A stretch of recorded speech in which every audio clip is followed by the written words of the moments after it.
Guys, I think it's time for us to have a serious conversation about this show. As you all know, Invincible Season 3 came to an end a few weeks ago, delivering one of the best seasons of television I've ever seen in my entire life, effectively making Thursdays now feel like an empty void of shit. And you know what? I'm just gonna rip it from the beginning. This is the best superhero show of all time. There is nothing better. A lot of runner-ups? Sure. X-Men 97, Spectacular Spider-Man.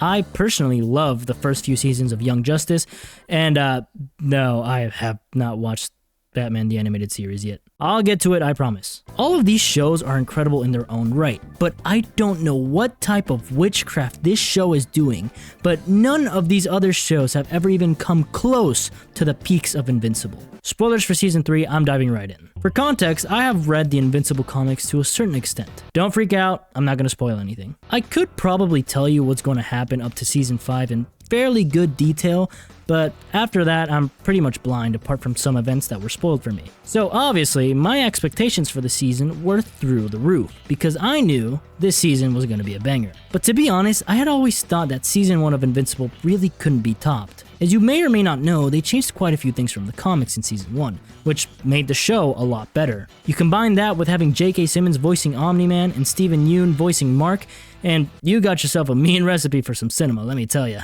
It is one of my very few 10 out of 10s, and even with all of that, I think this is my favorite season of Invincible yet. One of the main focuses of this season is the relationship between Mark and Cecil. The first episode leads you to believe that their relationship is going to be as strong as ever. Mark is a lot stronger and a lot more reliable thanks to Cecil, and Cecil's job of protecting the world is a lot easier thanks to Mark. Everything is great until Mark and the rest of the US's heroes are captured and saved by the Reanimen, meaning that Cecil was allowing D.A. Sinclair to keep doing his work for the GDA behind Mark's back, despite all the people he killed at Upstate University. This ultimately starts the ongoing theme of Team Mark and Team Cecil for the rest of the season, Mark's side being more focused on justice and having criminals pay for their crimes the way they're supposed to, while Cecil's is more focused on using all of his assets to keep the world safe and allowing these criminals to pay for their crimes in a more helpful way. It's a really interesting way of splitting viewers right down the middle, and this is yet another thing the show did a lot better than the source material. They made Cecil way more likable in the show, making it a lot harder for viewers to pick a side. Both Mark and Cecil have flaws in their methods, and they both make plenty of mistakes. But despite these flaws, their way of thinking is still just, and they both ultimately have the same goal of keeping the world safe. Now, I personally lean more to Cecil's side of things, but there is a lot of gray area, and there were times that I was more on Mark's side. It's a perfectly executed roller coaster of wondering who's in the right and who's in the wrong. Another huge focus of this season was establishing Mark and Eve's relationship. After Season 1, I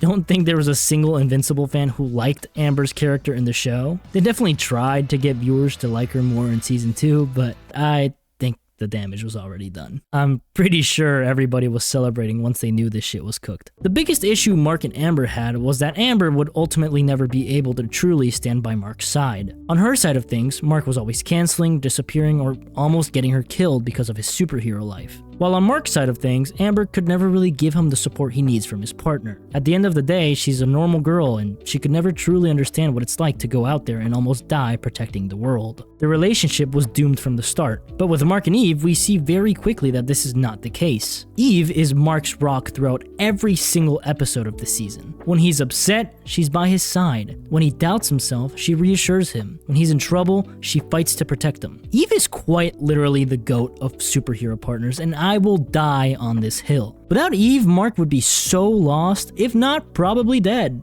These two are everything a superhero couple should be, and I love them to death. Another character that stole the spotlight this season was Rex. In Season 1, he's an unlikable, cocky douchebag due to his insecurities and past traumas. I don't want to get too deep into his character because there have been rumors of a potential Rex episode just like Eve's, so I don't want to accidentally spoil anything. Point is, he wasn't a great guy, until Season 2, where his near-death experience helped him realize the type of person he was turning out to be. From there on, we see Rex going on a big redemption arc, treating the people around him with care and starting to build a real identity besides that of Rex-Splode. He had friends who loved him, a brand new relationship with Ray that actually wasn't in the comics, but right when his life was finally looking up, he sacrificed himself in order to protect the people who showed him love. Like I said, I knew going into the season that Rex was going to die. You would think that knowing this would in some way hinder the moment and everything leading up to it, but somehow it kind of enhanced it. Seeing how much progress Rex was making as a person and knowing it would all end up with him dying was brutal enough.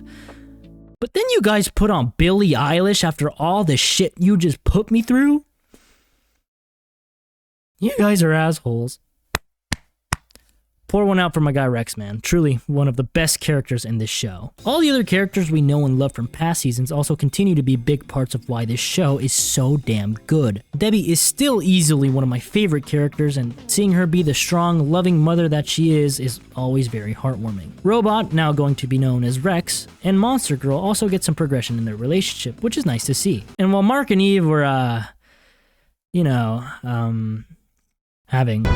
We get another Alan episode where he finally convinces Nolan to fight back against the Viltrum Empire, and they break out of jail. There isn't much more I can say about this without getting into spoilers, so I'm just gonna stop right here. This season also introduces us to new characters such as Oliver and Powerplex. There is also another guy, but I'll talk about him later. Oliver technically isn't a new character, but we do get to see him grow up, adjusting to his life on Earth and learning how to use his powers. The scenes where he kind of attempts to be a normal kid, such as when he sneaks out to skateboard with his friends, are really cool and add another layer of depth to his character. But the main thing that makes Oliver so interesting is the way he views life. He truly believes that not all life is precious, and that the only lives that are really worth treasuring are those of the people he loves. It's kind of crazy when you realize that this kid is technically only about 2 years old, and yet he ended up planting a small seed of his ideology in Mark's brain that slowly started to bloom as the season went on.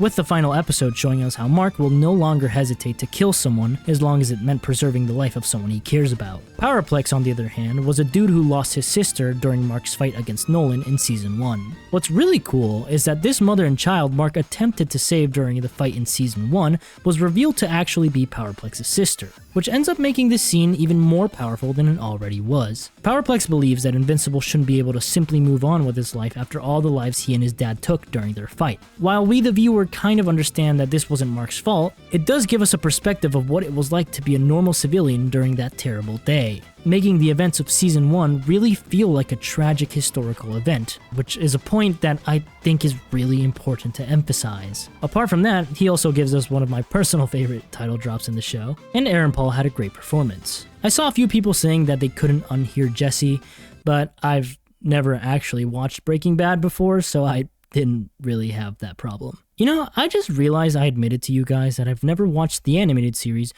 or Breaking Bad. Oh boy.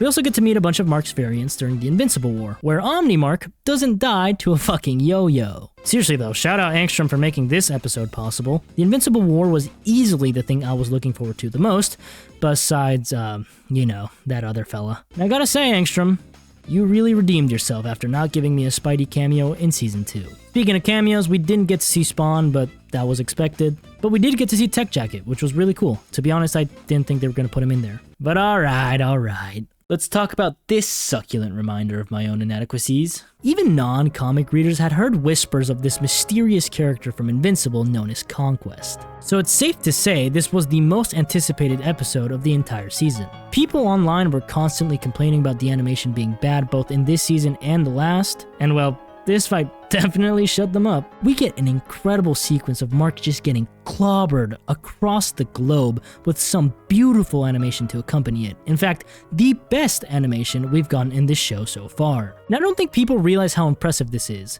Now, I could be wrong, but from what I've heard, their animation team is by no means large, and neither is their budget. Giving us sequences like this is no easy task and probably shouldn't be happening. But yet, here we are. As for Conquest himself, he was really everything he was supposed to be. I saw people saying they didn't like his voice, but I thought Jeffrey Morgan did a great job. Conquest made Mark look weak while he was toying with him. He gave Oliver one of the hardest bitch slaps I've ever seen in my entire life. He scared the shit out of many Adam Eve fans. He was threatening and he was powerful. And if it weren't for Eve being overpowered as shit, he would have easily succeeded on his mission, which if you ask me, is everything Conquest should have done. And he was absolutely perfect. But of course, in usual Invincible fashion, they added two things that weren't in the comics. One being Conquest hitting us with one of these, and his monologue in Mark's ear. These two additions give this character so much more depth, making him even more deranged than he already appeared to be. Having all the other Viltrumites fear him, ultimately making him a victim of his own success, was such a damn good change, and I really don't know how they keep doing this, but every single change they make to their characters just makes them better and better and better. They not only did Conquest justice with this adaptation, but they ended up making him better. It is mind-blowing, and I really could not be happier with how this episode turned out. I'm trying to keep this video relatively short, but I really just can't stop talking about this show. If you're watching this and for some reason have not watched Invincible, what the hell are you doing? Go watch it. If you have watched it and you know someone who hasn't, go do them a solid and put them on.